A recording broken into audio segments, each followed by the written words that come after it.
You may be seated. Once again, it's my pleasure to say Shabbat Shalom to everyone, Shabbat Shalom. and to Yesh Koach, to Ron Nevelo, and the members of Kol Rina for guiding us through Kabbalat Shabbat. A number of you here probably were in attendance last night, but I had the pleasure of attending the Dallas Holocaust Museum and Dallas Holocaust and Human Rights Museum dinner, their Hope for Humanity dinner. The theme of the museum, for anyone who's ever been there, is apparent. It's to be an upstander. And the title for their dinner and this award is inspiring. Hope for Humanity. And last night as we gathered is similar to where we were last year at this time when we gathered for that event. It really resonates at this moment when the world is filled with so much hate, and it's certainly felt by us, the Jewish community, with anti-Semitism raging in our country and around the world as we speak. But the Hope for Humanity dinner this year was different. I have to say there's very few events that I've left feeling the way I did last night. The honoree was Ken Burns, the award-winning documentary filmmaker who's known for many, many films.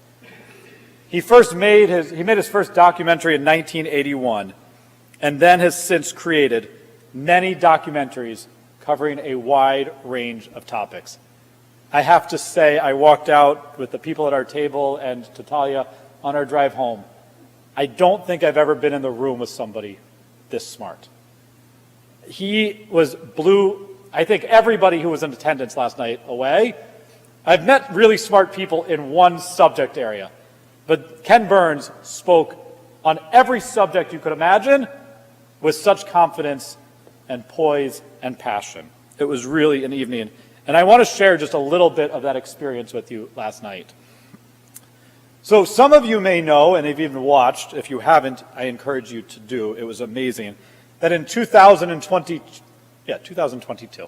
he created a 3-part, 6-hour documentary on the U.S. and the Holocaust, which focuses primarily on the U.S. response to the Holocaust, and as he said last night, as the greatest humanitarian crisis of the 20th century. But last night, what he focused on in some of his remarks went beyond the documentary. And I want to highlight what he shared with us last night. He said he disagrees with the phrase we all hear and repeat so often, that history repeats itself. He actually believes that's not true. We are compelled, he said, rather, to learn true history. And he believes that his job as a filmmaker is to tell the who, what, where, and when of history. And as he said last night, no reputable historian would disagree on any of those facts, on any situation in the world. So what do they disagree on then? The why. What may change among them is why something happened in history and the stories that accompany that historical moment. And I thought it was remarkable in the world that we live in today that last night, from a podium of that room, he said very clearly, there could be multiple truthful opinions, and all of them should be told. But yet, what still does not remain unchanged are the facts of history. But he said, it's not always easy or comfortable to learn true history. But that's where his role, and then our role, becomes completely necessary. And he did this by highlighting that many believe that the U.S., beliefs about the U.S. and the Holocaust are just not true. For instance, he referenced that many in the U.S. government have held and continue to hold the belief that at the moment of the liberation of concentration camps in Germany, that they were completely surprised to learn of how the extent of what the Germans had done with the Jews of Europe. But he pointed out a fact that I was not aware of, that when Hitler came to power in January of 1933, in that year alone, there were over 3,000 references to the mistreatment of Jews in the U.S. newspaper in that year alone. I just want to remind us, that was before Kristallnacht, that was before the first ghetto, that was before any deportations, and before any concentration camps or death camps were created. 3,000 references in 1933 alone. But why? Burns said last night, anti-Semitism was rampant. And he said it was the anti-Semitism of the time that led to our country's unwillingness to do anything, to adjust the recently imposed quotas, which ended, as he said, the country's fundamental principle of a golden ticket into this country. And they did that despite knowing full well what was going on in Europe and the Holocaust that was going to follow, and their unwillingness at any moment to do anything about it. He challenged all of us in attendance last night to think about that number 6 million who were murdered a bit differently. As he said, there was 9 million Jews in Europe at the time.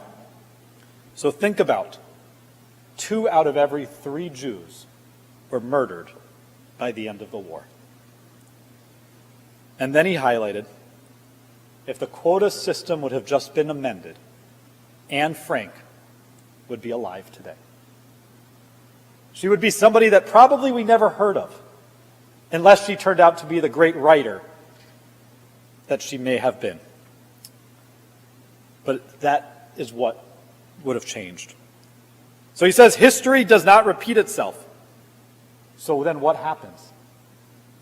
And this is where the museum's title, I thought, was so appropriate.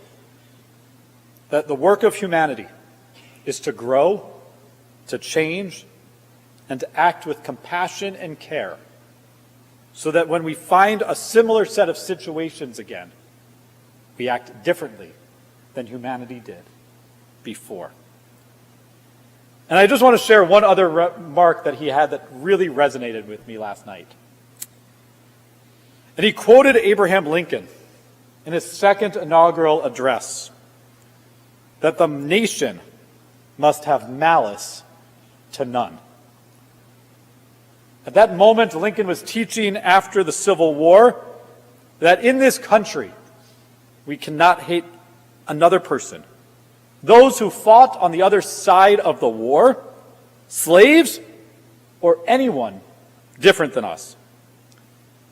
And the question I think we are left asking ourselves today then is, how do we rate ourselves against this idea from Lincoln and the same idea from the Declaration of Independence? That we hold these truths to be self-evident, that all men are created equal, and I'll put in parenthetically women as well, that are endowed by their Creator with certain unalienable rights, among them life, liberty, and the pursuit of happiness.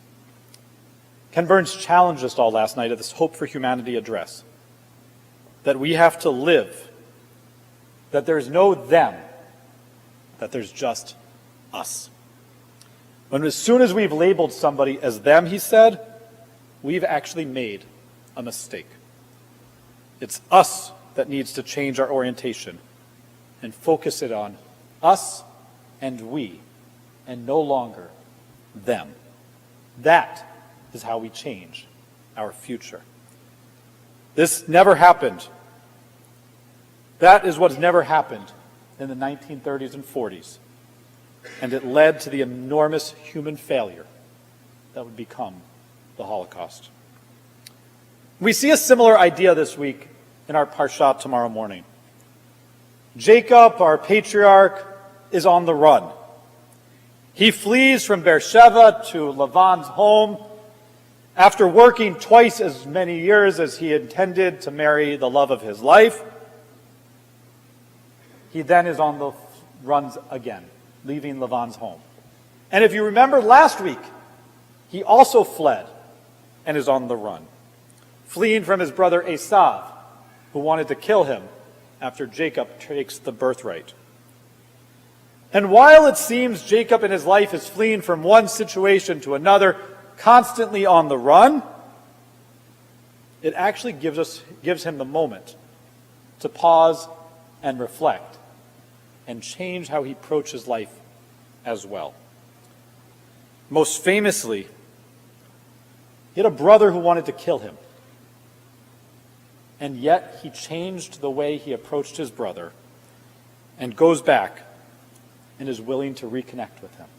Scared about what may happen, for sure, but realizing he no longer labels Esav as the other. And he takes that chance to call him part of his family, instilling in all of us that he is actually part of us.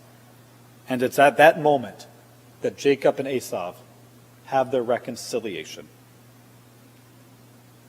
It's these two gentlemen, Jacob and Ken Burns, who challenges us. What does it mean to have hope for humanity? Because it's hard right now. But yes, I may be that eternal optimist. But I truly believe that if we take some of these lessons, we can learn from society, reorient how we think about people, and treat each person as part of humanity. And maybe it's the key to replace them with us. And that's how we ensure a better future for all. I'm sure his remarks have been recorded. If you can find them, I encourage you to listen to his full remarks from last night on the museum's website or wherever they may be. It was truly one of those evenings that you left inspired. And so I appreciate you taking a few minutes and encourage you all to take the rest of the time at some point after Shabbat and find his remarks. And I assume all of us will be watching documentaries for quite a while. Shabbat Shalom.